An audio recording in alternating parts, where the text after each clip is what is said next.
All right. Welcome in After Dark commentary and reactions.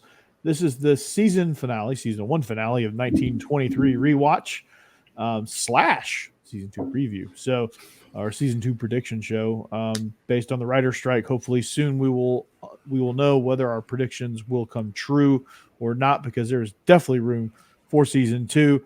But this is episode 8, the finale. So we're presented by Dead Soxy. But before we give much love to Dead Soxy, stay Soxy, my friends, deadsoxy.com. Jeb, give us a recap of episode 8.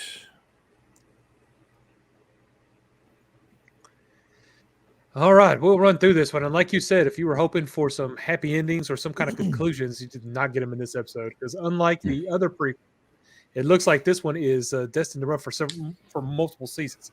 Or at least they set it up that way. So it better. Through all the 3 storylines we've been following, we'll just run through each one and kind of what happened real quick. We'll start with Tiona Rainwaters, because hers was fairly short. We saw in the last episode that her and her Hank, the man it was helping her out, got into a fight with some of the priests that came across them and ended up killing the priest, but Hank unfortunately got killed in that battle as well. Tiona got beat pretty bad, so at this point she wakes up at the beginning of this episode, and her dad and Hank's son are with her, nursing her back to health. And together they decide to take off and try and get her out of there.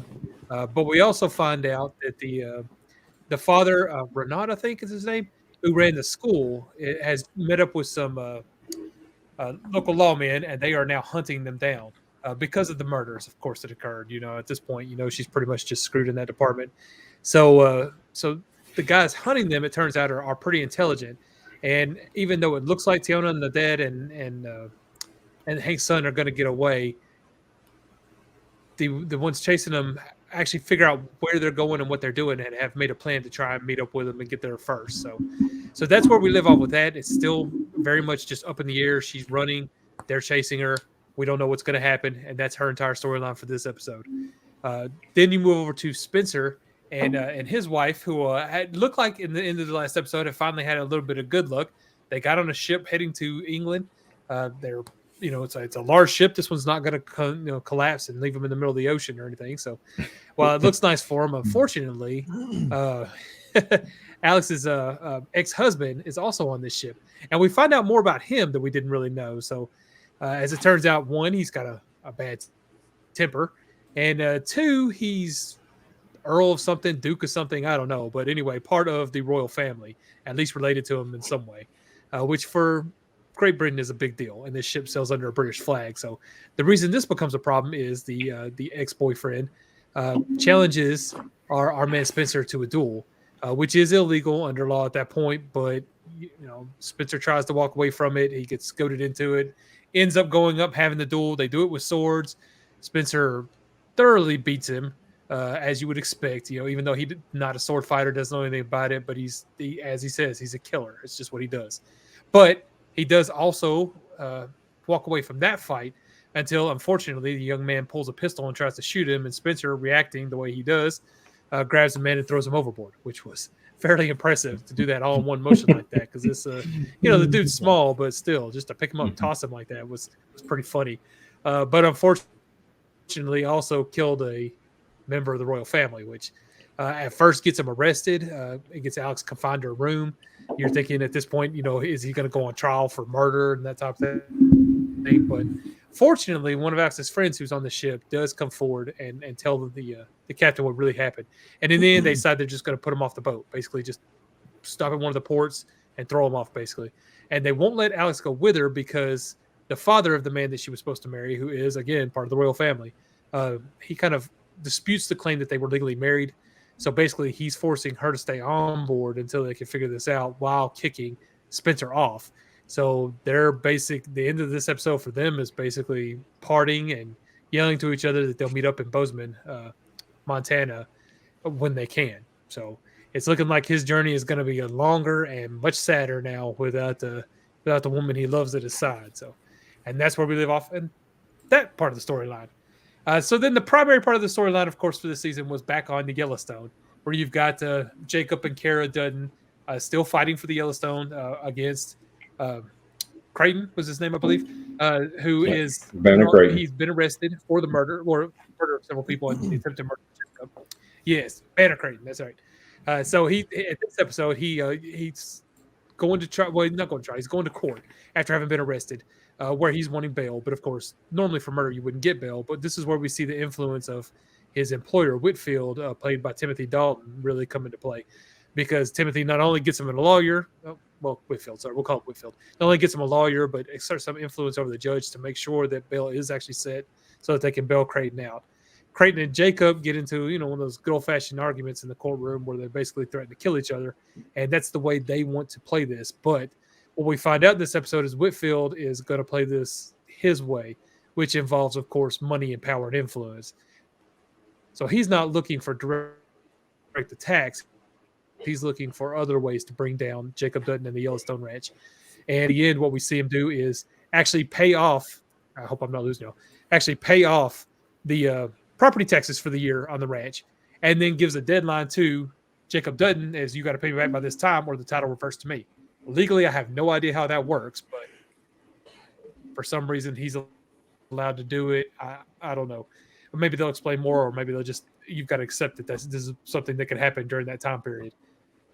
There are, and that's pretty much where we leave off with them as well. There are a couple other things that happen as far as, let's see, I think Jake, because you always mix up these names. So Jake, the younger, his wife actually miscarries during this episode, which is very sad. Yeah. And then Zane, is it Zane? Is that the name of the? No, the hand that helps them on the on the farm. Mm-hmm. He's married. Okay, well, one of the hands, Zane. I keep wanting to call him Billy Zane. That's the only reason I can remember his name. But yeah, we do find out in this episode too that he's married. He goes off to visit his family, but he's married to a Native American, which apparently is also illegal at this time, or a cause for some kind of issue. So another way that Whitfield decides to try and punish him is by having the authorities show up and arrest his wife, and they beat him unconscious when he tries to stop him. So there's a lot of sad moments in this episode. It does not end on a happy note at all. Everything just seems to be going terribly for everyone, except maybe Whitfield, but we don't really care about him. So that's the episode for you. That's how it leaves off. That's the ending to this season, which is like I said, not very upbeat, but it leaves a lot of road for you to go ahead. So they better make more episodes of this. Mm-hmm. Yes. Yeah, they better. And I'm gonna start with the most ridiculous but fun part. Was the duel between Spencer and the Archduke or whatever. It throws him off the side of the ship. I'm like, yeah, whatever he is, I don't know. He even warns the dad. He's like, I kill for a living. You don't want to fight me. And the guy ends up getting tossed off a ship, and you're just like, you saw it coming. So yeah. And you can't even call it an overreaction. I mean, he pulled a gun on him. What's he going to do? Right. Yeah. Yeah. The really cool thing about it is like that Duke or whatever. The dad apparently is like a brother of the Prince of Wales. That's what he's supposed to be. Yeah. Okay. So the dad is the one that's in the I was wondering how he was related. Line of succession. So which technically I guess would make the kid as well, but that kind of lets you know where Alexandra sit as well. Yeah, she has a fancy title name. Getting herself into. Yeah. Yeah. No. Does she? Oh. Yeah. No, I was. Sorry. No, I found it funny because, like I said, with the duel, I just found it funny how easily he just tosses him overboard. It just shows you, even during the fight where he was humiliating this guy, how badly he could have beaten him if he wanted to. I mean, he was holding back that whole time. Yeah. Even when he threw him, he didn't really want to throw him, but he just kind of like got out of the way and like just hip tossed him. You're just like, that was the easiest throwing of a human being that I've ever seen in my entire life. The best WWE woman in the show. On YouTube, there's a behind the scenes of every episode, and the last one they do is obviously that finale thing, and they have the stunt man that's actually going over the side for that shot, and you get to see him how he did it multiple times, and exactly what that stunt was, because somebody actually literally jumped off the side of the Queen Mary into the ocean. Oh, So Wow. that was a real practical stunt. Yeah. that's dedication. Yeah. No, you Not could me. not pay me enough. Mm. Not me. I'm not But doing you all that. joke about Billy Zane and everything. You look at the Queen Mary and all that. You just kind of expect Billy Zane to say, "Hey, I'm all he has," and to get into a That's lifeboat. true. He'd have fit into this episode for sure. Mhm. And one thing I want to make light of this episode, not really make light of it, but I forgot his name, Whitfield. Yeah, what a sadistic character he is. I was like, my gosh, he loves to see people in pain. What I was like, what is his obsession here with these Right. hookers whipping each other? Like, what the heck? Yeah. Yeah. It's like 2 episodes. Yeah, I'm like, Yeah. we're going back to this. Yeah, Like, they kind of bring that in just to show you, how he is, like Right. mentally. He's Sick, sick. He's going to be the big bad, obviously. Right. Yeah. no, And yeah. now And I he's think got they want the- him to be more than in Yellowstone. Go ahead, Joe. Sorry. No, I think in I was- Yellowstone I they was- have, like every season there's different bad people, different Mhm. obstacles they have to go through and that kind of thing. I think they want Whitfield to be more of a long-term villain, basically, for this antagonist for the show. Yeah. Yeah, and Looks him like having the deed Timothy to Dalton's a the great actor. and him having the deed to the ranch now, that's going to be an issue come season 2. Yeah, and there is just season Which 2. help- There is no season 3. Mm-hmm. So everything will be they're only wrapped doing up 2. by the end of next season. If They we got a did lot it. to. They got a lot to wrap. I mean, Yeah, that's going to be action-packed season right there. yeah. I mean, just seeing how Jacob is gonna handle the deed and handle how that situation went down with Whitfield, and you're just like, oh boy. And Buckle up. another thing I noticed with Jacob is, he's already been shot up and he's survived that, but now it seems like he's losing feeling in his hands. So that might play into season 2 as well. Yeah, I don't expect him to live through all this in the end, Right. just because of his advanced age. It's Mm-hmm. plus Harrison Yeah. Ford seems to now like having his characters die. I don't know why. Yeah. Well, I mean, And another thing I found cool about this episode, or really through the whole season, you see the technology adaptation throughout this season, because this last episode they got rid of their posts they put up horses at when they go into town, and now they're parking lots. So they're having to tie them off the trees and anything they can find now. And now Good that, point. like, It is not. Mm-hmm. Sorry, go ahead. I was gonna say, like, when he's in the bank trying to get a bank loan, like he's sitting there, he's pondering, like, God, I'm gonna have to get electricity. I'm gonna have to get a refrigerator. I'm gonna have to get these appliances. Like, I'm gonna have to do all of this stuff to survive. And I think the realization really punched him in the face when Whitfield presented him with the deed. He's like, okay, we're gonna have to make some big changes if I'm gonna save my ranch. Yeah. Yeah, no, I agree. Actually, I think the bank was a big change as well, just because he talks about how he used to be able to just walk in and get loans. They took him at his word because people in that area knew each other. But times have changed. Banks just don't do it that way anymore. And now he can't get loans to get to feed his cattle for the winter and that type of thing. It's just another example of how things are changing in that area. Yeah. Even for him, trying to keep everything the same, it's just not going to work. No. It's weird. The red bearded Irish guy, the Tormund looking character, how going straight from extremely charming to just completely villainous at the end. Like he's the monster under the kid's bed, essentially. Mm-hmm. Yeah, you're just like, you whoa. And Carr did have like an issue part of with the him. team. Well, I mean, it was like you thought there was going to be something going on with him as far as like how he was just kind of like a snake in the grass. But my God, like I didn't think it was going to get to that point where he was just like standing out, like creeping outside the window.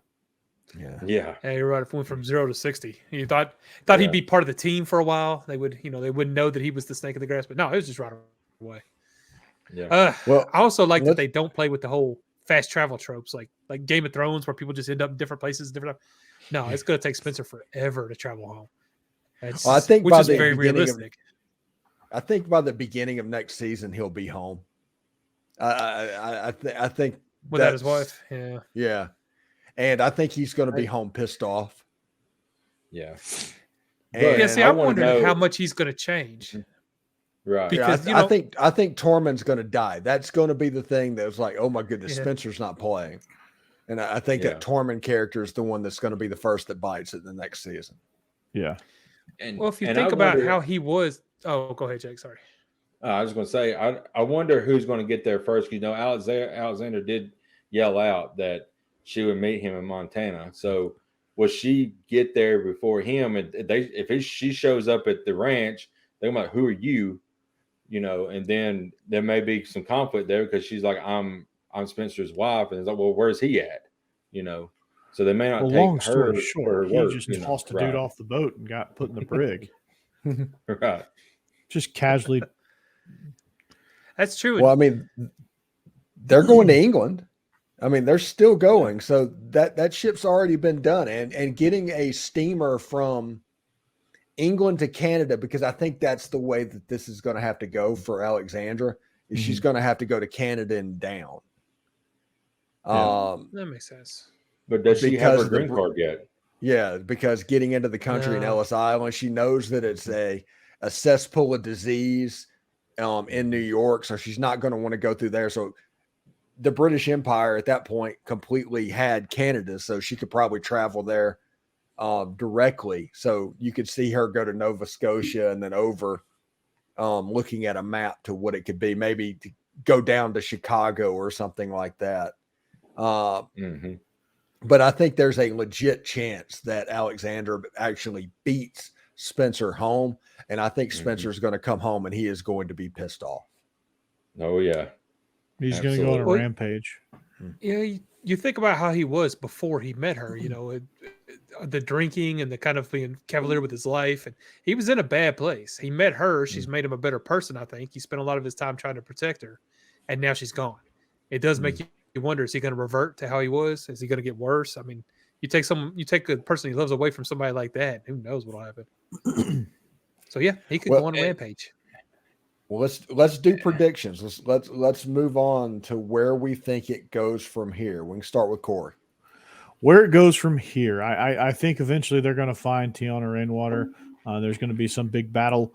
We saw the trail of bodies that they're leaving behind, and it feels like they're almost taunting the Christians. But there's going to be a big battle there with Tiana Rainwater. But I think they're going to win out, and they're going to eventually just let her be on the reservation. The Dutton family, I think when Spencer shows up, I think you're going to see him show up after episode 1 or 2. And then there's going to be some hell to pay for everybody involved against the Duttons. And I think Spencer's going to lead a lot of this. I think that's why Helen Mirren's character is so kind of cavalier about all of this. Like she didn't seem overly worried. She's like, okay, Spencer, you really need to come back now. Like this is going to get ugly quickly. And it will get ugly for the Dutton family, but I do think Spencer's going to end up with the ranch. I think Jacob dies at some point in the season. Just his body just betrays him, as he said. And then, I think those two storylines are going to become intertwined now. And then you're going to see the Odyssey part in season 2 is going to be Alexandria trying to get to Montana instead of Spencer already being there. So you're going to see kind of her journey through Canada and them missing each other. And, they're going to make it difficult for her to leave at this point. And so you're going to see her kind of trying to get away from her family again, like she did in season 1. But they do find each other. And I think that Spencer carries the ranch into the next generation. All right, Jeb. I agree with a lot of that. I think without Alexandra, oddly enough, it'll make Spencer kind of move faster. I don't think there's a whole lot of storytelling to do with him by himself, just wandering around. They've already done that. So I think they'll go ahead and kind of speed that up a little bit with him making it back to America fairly easily and back home. I don't know if it'll be in the first episode or the second, but I think it'll be early on. I don't know how much storytelling they're going to do with Alexandra and her issues, and because she's going to have some when she gets back to England. I mean, you don't upset this royal family like this without there being some repercussions. So that may be where we get a little more of the solo story of seeing what happens to her trying to get back. As far as Tiona, I don't know. They said they were headed down to another reservation. I don't remember if it was Cherokee Creek, something like that, but one where they felt she could hide a little easier because it was more of an untamed reservation where there weren't a lot of people coming on and off. They were just leaving out there by themselves. So they may do some cat and mouse for a little while of them trying to run through that reservation without being found while the lawmen are after him. The ones after him seem pretty smart, though, so this could get a lot more dangerous for him. And I feel like someone's not going to make it through. It's probably going to be your dad. Maybe her and Hank's son get away together. I don't know. That may give her some form of happiness in the end. I don't know, because her story has just been nothing but sad so far. And then I agree with the farm. I mean, I have no idea what's going to happen, but I think a lot of it is going to be a lot more subtle. It's not going to end up being like a lot of pitched battles, although Banner Creighton will probably go out violently, and probably at least the redheaded man like we talked about, whose name I can't remember at the moment. I feel like maybe some of those, but Whitfield he plays his battles in courtrooms, and I think they're going to have to do it that way, and eventually they'll beat him out for the farm, but I don't know how. That's it. Jake. Yeah, concerning Rainwater, the lawmen are coming. They said they're going to get on a train and try to beat her there to the reservation. So if they do beat her there, would they be? I mean, are they going to be welcome with open arms at that reservation? I doubt it. So, they're probably going to be wondering why, they're there and the Indians there on that reservation going to be wondering like, why are you here? Maybe Tiona Rainwater and Hank's son and or I think it is Hank, and then her father show up. There may be a big battle there, but unless the lawmen find some help somewhere else, they're going to be outnumbered, I feel like. So, I feel like they'll band together and help another out, within the reservation. So I kind of see how that's playing out. Is there's going to be a big battle. Jeb, you may be right. Her dad may end up dying, but the other ones, her Rainwater and Hank get away. At least Hank's son and her get away. And concerning Spencer and Alexandria, I think you may see the first episode or two, like Corey and Jeb both have said. You see Spencer like getting to the States, and then he's trying to find the fastest route to Montana, and he gets there. Alexandria, I feel like, will already be there, and they talked about in the last episode about consummating their marriage again. I feel like that's going to happen in one of the episodes because they just seem like the lovemaking aspect. They love doing that apparently. So I feel like after that, then the business gets real. One thing I want to keep an eye on, and we've talked about this leading up, is Jack. He just lost his child now. Maybe the child he's kind of like calm down because he needs to have a family in the future to look out. Now he don't. He just got his wife. So will he go get reckless again? Maybe try to go after Banner himself, and he could possibly end up dying this season as well. So this next season. So keep an eye on that. He and Spencer could be a fun pair. Absolutely. Right. Yes. All right. And now this whole season, I have not been able to talk about because I've seen the whole thing. That's right. So now is time for my predictions for going into season 2. I think that Spencer is going to come back to Montana and be extremely pissed off. I think that Whitfield's gambit is going to work and the deed is going to revert to him. And the Yellowstone is actually temporarily going to be lost. And Spencer is going to be trying to get it back through any means necessary. But here is the catch, and this is what's going to be different. Alexandria comes from nobility in the English countryside. Everybody that knows she is the Duchess of Sussex or whatever that, the Countess of Sussex, and that comes with money. So what I think is going to happen is Alexandria is going to purchase Whitfield Mining and all the land that is around the Yellowstone Ranch and the Yellowstone Ranch, and that is how they are going to become the largest landowner in the United States of America. That is a very good point. Okay. Yeah. Yeah. I thought about that, Steve. Yeah, I think she was that rich. He didn't, and he doesn't. Yeah, no. Whenever they said Countess of Sussex, whenever he was talking to the captain of the ship, he had no idea what he was talking about, and had to look over to Jennifer. Which, by the way, I low key like Jennifer, and I think that she is going to be going on the journey with Alexandra to the U.S. whenever she comes over. Yeah, I was impressed with her character in the end because I did not think she was going to do that. Step up. Yeah, for them like she did. she looked very nervous to do so, but she was like, screw it. Yeah. Right. One of my favorite things, like Alexandra said, talking about the Duke, there's like, he can't keep me on the ship against my will. And it's like, she said, he can, and he did. It was like, yeah. It was pretty good. I really like Jennifer. I think that her ex-husband, that had to be an arranged marriage, because personality-wise, you could not get much difference between personality of Arthur, the ex-boyfriend, and Spencer. Right. Yeah, I mean, that's why she ran away, because she didn't want to marry you can tell she was bored with it, with him.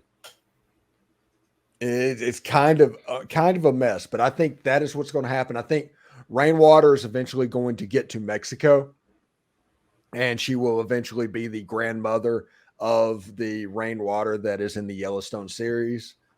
I think you will eventually see, Jacob, he is going to succumb during season 2. He's just too old not to.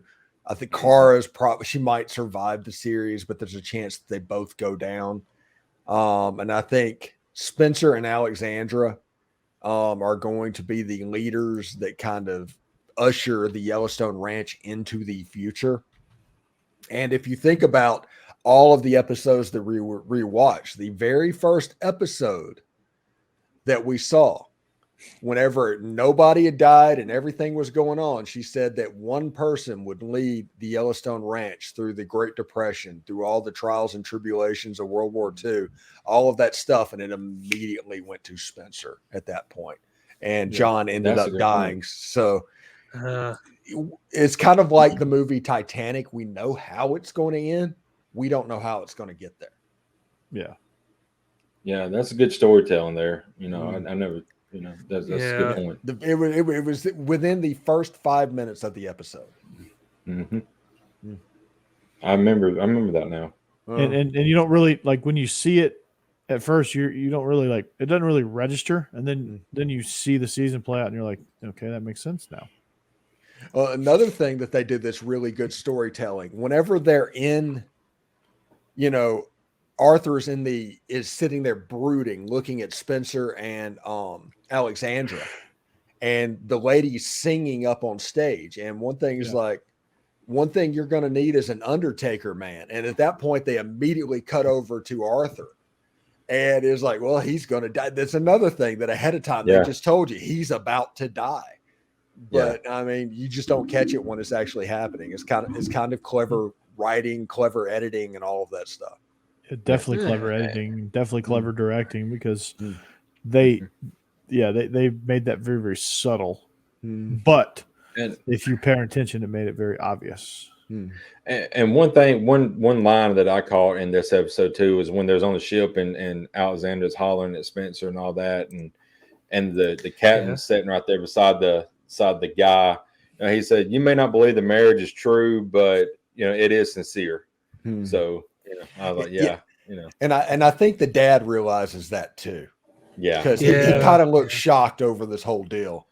And I don't genuinely, I think this conflict is kind of over. It's like, this is my bad. I kind of made a mistake. When we get to England, just do this, disappear, do whatever you need to do. We are not going to make your life difficult. We're going to maybe grease the wheels to get you through customs and get you into the country, since they are royal family.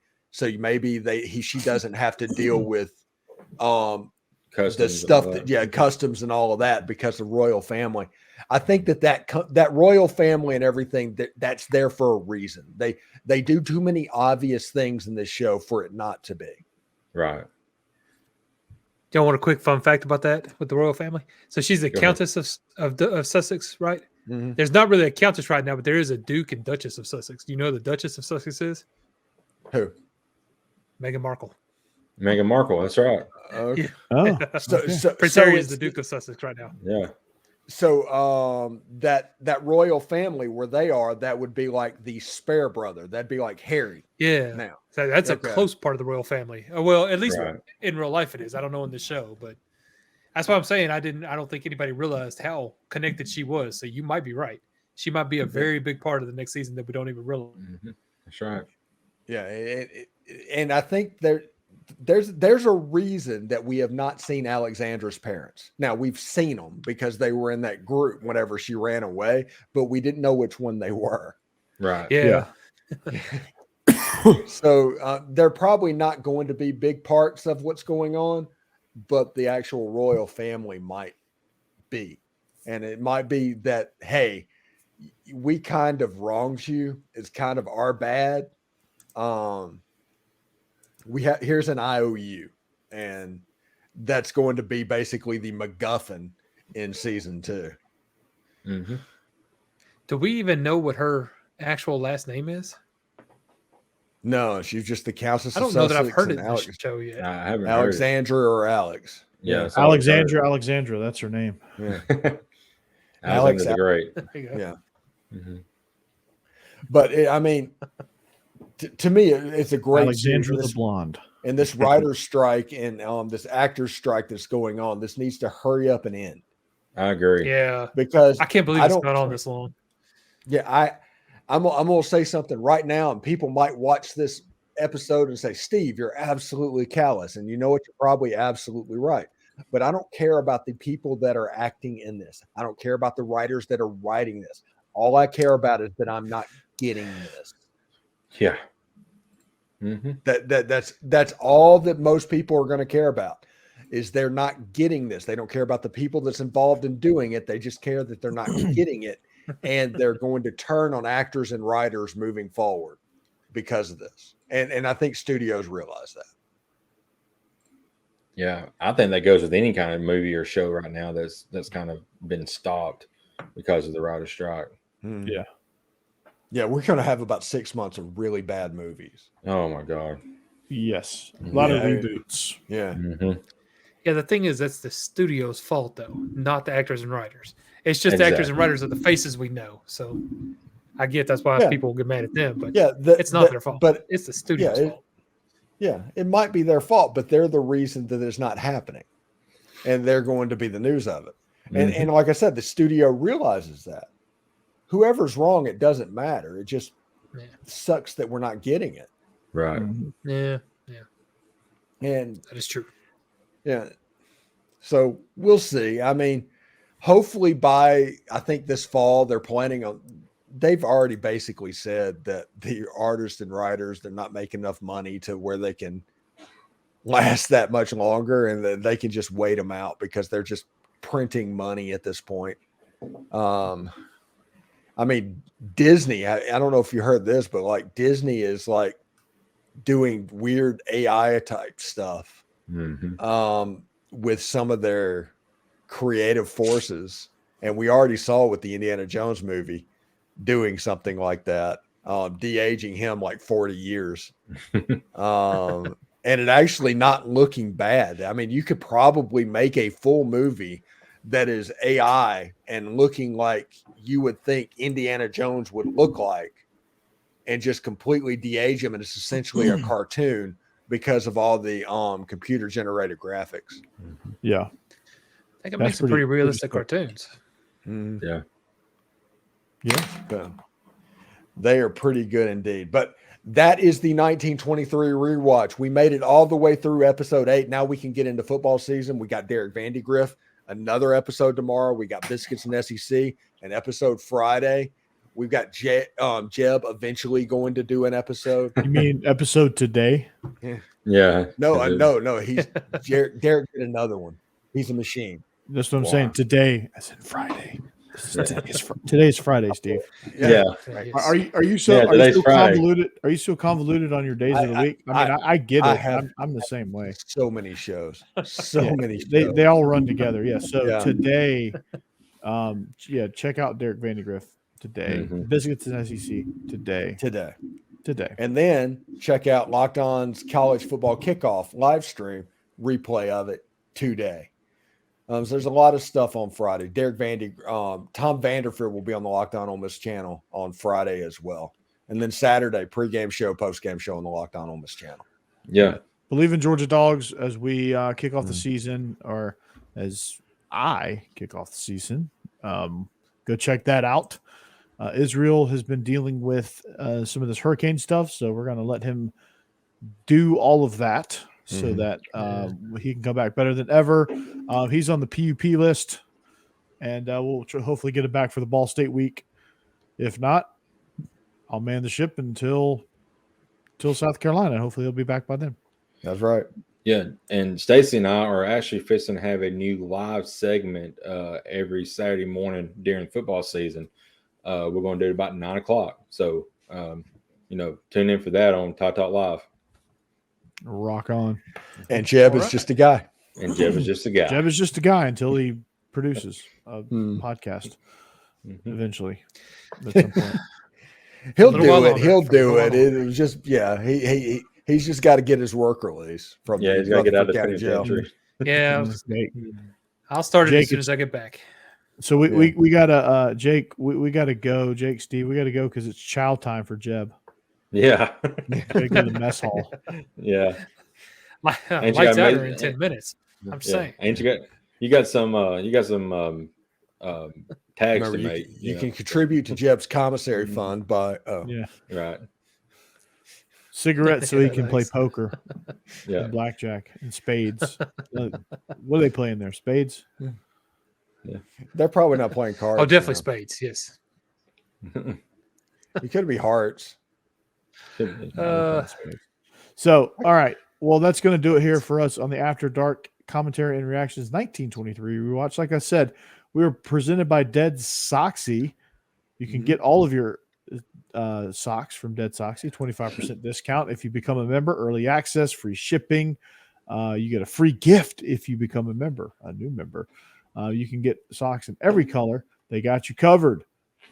So go find your favorite socks at deadsoxy.com right now. After you click out of this show, stay soxy. We'll see you back here in season 2, and we'll probably have some more show rewatches, some movie rewatches, or some other fun things in the off season. But we're gonna do sports movies. I think we're gonna do sports movies for let's do sports movies. That'd be fun. Yes.